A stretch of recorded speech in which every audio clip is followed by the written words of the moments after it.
Shalom. First and foremost, I want to give all of the praises and the glory to the Most High and His Son, Yahweh, Ba'ashem Yahushai, Ba'ashem Avakar Quadash. And double honor to the apostles of the great millstone.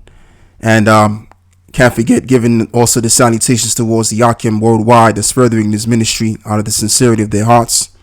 And shalom to the brothers and a few of the sisters that watches and support what we say, what we do.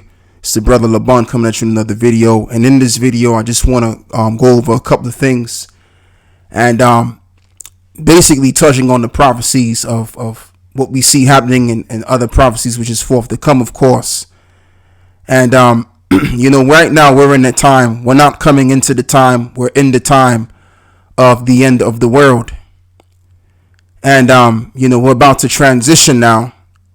We're about to go to that transitional phase. As you can see, I just typed in the term blackouts. And what do you see? You see recent articles, as I'm going to point out to you, that have been aired out. At times when you type in something or a particular topic of such, they'll give you like old news and stuff like that. But this is all recent.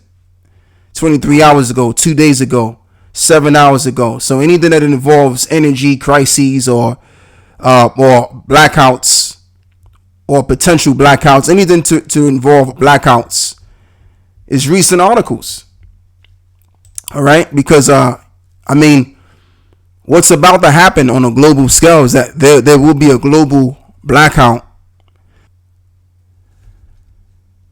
So what I want to do is I just want to skip to the words here of the Heavenly Father, and I want to read the book of Habakkuk chapter 2, and I want to begin by reading. Originally, I want to begin by reading verse 3, but I'll begin by reading verse 1, and it goes to read: I will stand upon my watch and set me upon the tower, and I will watch to see what he will say unto me, and what I shall answer when I am reproved. And the Lord answered me and said, write the vision and make it plain upon tables, that he may run that read of it. For the vision is yet for an appointed time, but at the end it shall speak and not lie. Though it tarry, wait for it, because it will surely come, and it will not tarry. And what is forth to come? The Lord making his second return in the day of the Lord. So what was told to Habakkuk of the Lord was to write the vision and make it plain. So now we're reading the vision, and the vision is yet for what? An appointed time. And the appointed time is going to be the time that we're living in today, right now, not the time of when he had received the vision or years a little afterwards. It's going to come in this time. So the vision, which is really the Lord making the second return, which is the main vision we're expecting, which that's going to be a scenario that's going to change this whole entire globe and just change the way of life as we know it as. All right. So that's the ultimate vision, which will surely come to pass, as it is written in the scriptures, that we have a sure word of prophecy. And as it is also written that the Most High is a power that cannot lie, in the book of Numbers 23 and verse 19. Isaiah 55 verse 11 tells us that the Lord will express his words through the prophets who he has set up, and those words will come to pass. So yes, indeed, we are in the times of these visions blowing up right before our faces. All right. And when you're reading these kind of articles, man, being that there's articles like these out in the midst, it just spells one thing and one thing only, that this world is about to be out. All right.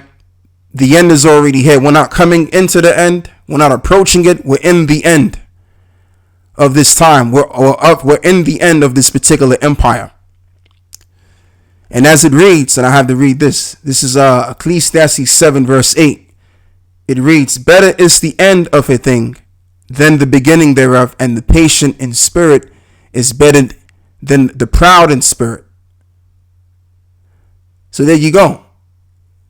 And the best thing that could ever happen to us is to see the downfall of our enemy for vengeance sake, and as well as for the sake of, so that we can experience the kingdom of heaven, and that Yahweh Shai can make his second return and deliver us. Because if it doesn't end, there'll be no flesh to be saved.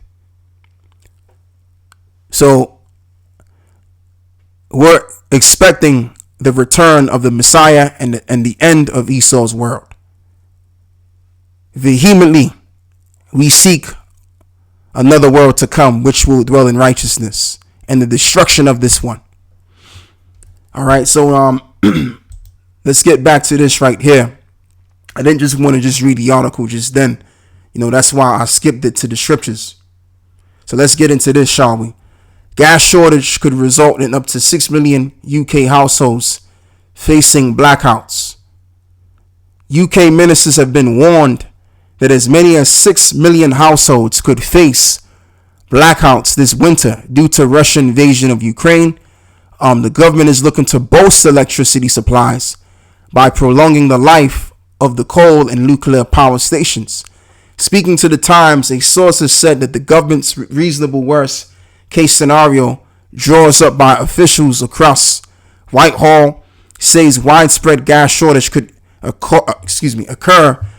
Getting a bit excited if Russia continues to cut off supplies to the EU.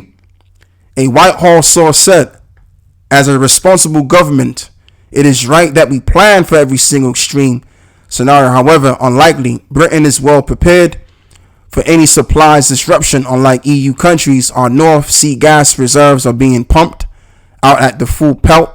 Norwegian rigs are directly connected into the UK, and we have the second largest LNG imports infrastructure in Europe, whereas Germany has none.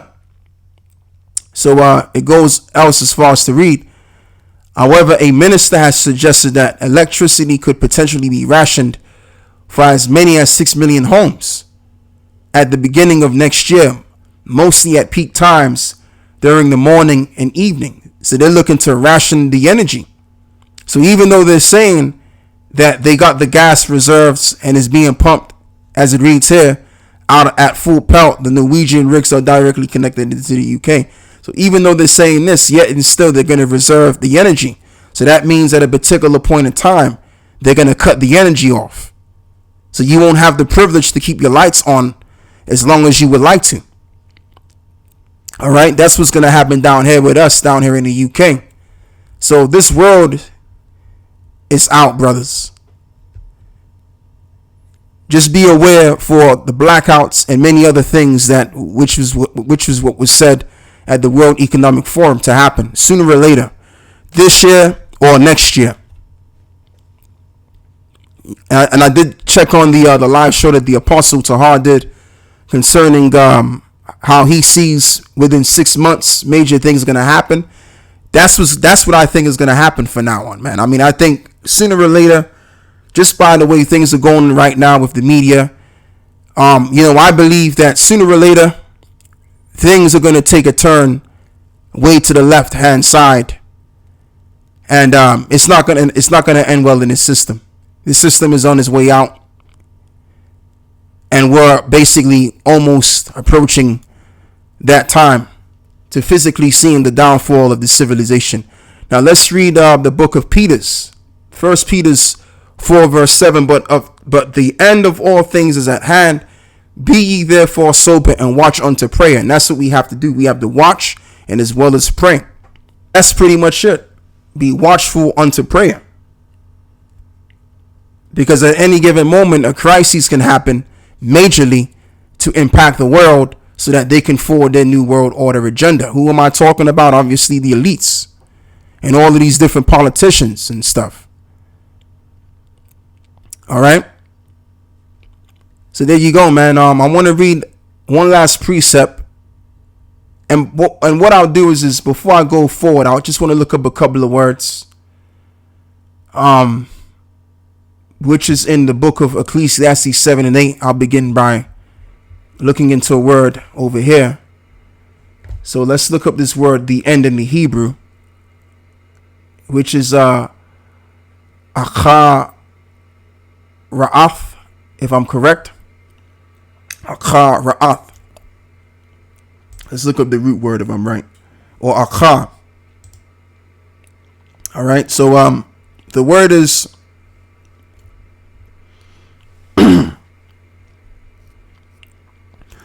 after part, excuse me.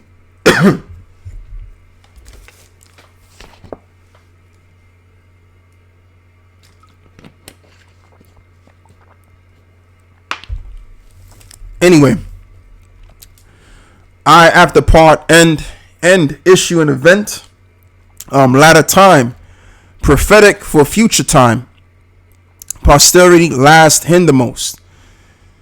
So yeah, basically we're in a time of prophecies happening, leading up to the major prophecies to happen. That's the nuclear destruction, which will bring an end to all of the cities around the civilization, and as well as, last but not least, which is the most important of them all, the return of the Messiah, Yahweh Shai. Okay, so all of these little prophecies are going to lead the way for the major prophecies that I've expounded upon just briefly. So yes, in these times, all of these scenarios, these prophecies are going to play out, and it's very well right around the corner, literally right around the corner. Okay, just like I just read to you in the book of Habakkuk chapter 2, where it reads, for the vision is yet for an appointed time, but at the end it shall speak and not lie. Though it tarry, wait for it, because it will surely come and it will not tarry. And we don't have to tarry too long. You know, we're no longer in the early 2000s or the 2010s anymore. We're in the 2020s where everything's happening fast.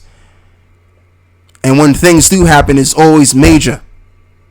It's always something major happening. Like, it's not like how it used to be years ago, where major things would happen like every year or every 6 months. No, major things are happening every single time. All right.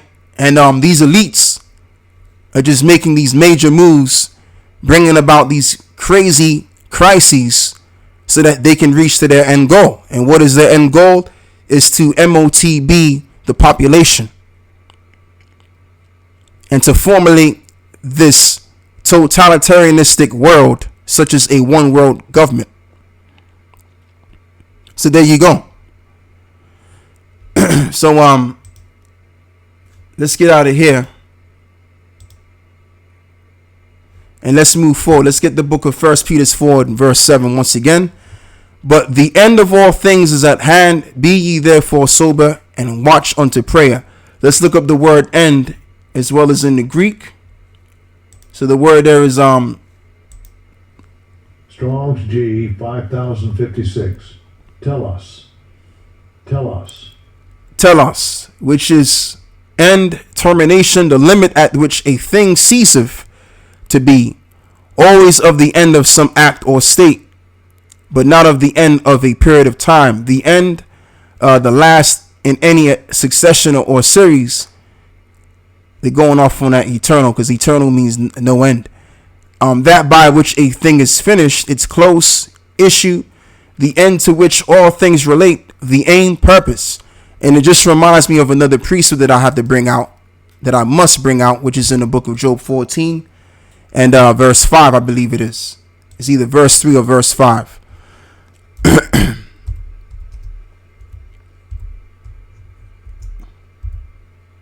Let's try verse 5 first. Yep, it's verse 5. Job 14 and verse 5. Seeing his days are determined, and the number of his months are with thee, and thou hast appointed his bounds that he cannot pass. So now let's look up two words. We're going to look up the word determined and the word appointed in the Hebrew. Let's look into this. So the word is karatazah, which means to cut, sharpen, decide, decree, to determine, maim, move, be decisive, be mutilated, to cut, mutilate, to sharpen, decide. So Esau has a cut short of time on his hands that he doesn't even recognize, but only the Lord recognizes that amount of time that he's been given. And they're going to reach to their end, and they're not going to go on for another millisecond, as they believe that eventually in the year 2065 or the year 2083, they're going to be ongoing with their agendas, their forwarding agendas, so to speak. But the days are at hand, and we're approaching the end of Esau's realm, Esau's world, which is what we're experiencing right now. And we're approaching the limit of that. That's really what I wanted to say. So now let's look up the word appointed, which I believe the word is Ashar, if I'm pronouncing that correctly. Asa or Asha, which is to do, fashion, accomplish, make, to do, work, make, produce, to do, to work, to deal, to act, act with effect, effect to make, to produce, to prepare, to attend, to put in order. So the Lord has prepared and put in order his time of his end. Whose end? The so-called white man, to be exact in this case, because we're under him, the Edomite. And many other nations had their time to rule, but they had an appointed time to rule. And as well as their days were determined of ruling, and as well as were in a society which is no different than the previous ones, which are limited in time. As it is written that the fashion of this world passeth away. And another word you can use is trends. Trends come and go. Fashions, or you could either use the term trends or fashions, which is interchangeable, right? Which come and go. So just like civilizations came and went, so this civilization is no different. This is not going to be an eternal civilization, which was written in the scriptures. That's the kingdom of heaven, which will include, the saints, and as well as Yahweh Shai. All right. Now that's an eternal kingdom, but this one over here that we're under is not the eternal kingdom. This is a kingdom or civilization which has a number on it. Okay. So there you have it right there. So that's all I have to say with reading Job 14 and verse 5. Now I want to read 2nd Ezra 6, and this is the basic scripture. This is a scripture that we love to bring out because we're expecting vehemently this to occur. So anyway, let's read verse 7. Then answered I and said, what shall be the parting and the asunders of times? Or when shall be the end of the first and the beginning of it that followeth? And he said unto me, from Abraham unto Isaac, when Jacob and Esau were born of him. Jacob's hand held the first hill of Esau, which was symbolic of us bringing him down. And ultimately, who's going to bring this man down? The Lord is going to bring this man down. Yahweh Shai is going to be sent forth from his father to bring this civilization down, to bring the end of this world officially. Now, there's going to be prophecies that will occur that these Edomites are going to basically bring an end to their own world by moving forward with their so-called agenda, have you will. And they're going to do things to bring an end to their world. But the Heavenly Father is going to send his only begotten Son to finish the job. All right. For Esau is the end of the world, and Jacob is the beginning of it that followeth. And that's the ultimate. The ultimate is that we're at the end of Esau's world, transitioning now to the world of Jacob, which includes our kingdom. We're not talking about Jacob Rothschild or any other so-called self-styled JOOS or JOOSs. No, this is reference to us, our world coming in next when the Messiah makes a second return. All right. And Esau is right now. Esau is the so-called white man and those that claim to be calling themselves the people of the Bible. That's in the land of Israel today as well. we're at a point now where we've reached an end of their world, the end of this Roman Empire. So that's all I have to say with that. I want to give all of the praises and the glory to the Most High and His Son, Yahweh, Ba'ashem Yahushua, Ba'ashem Avakar Qudash. And we look forward to the end of this place. Shalom.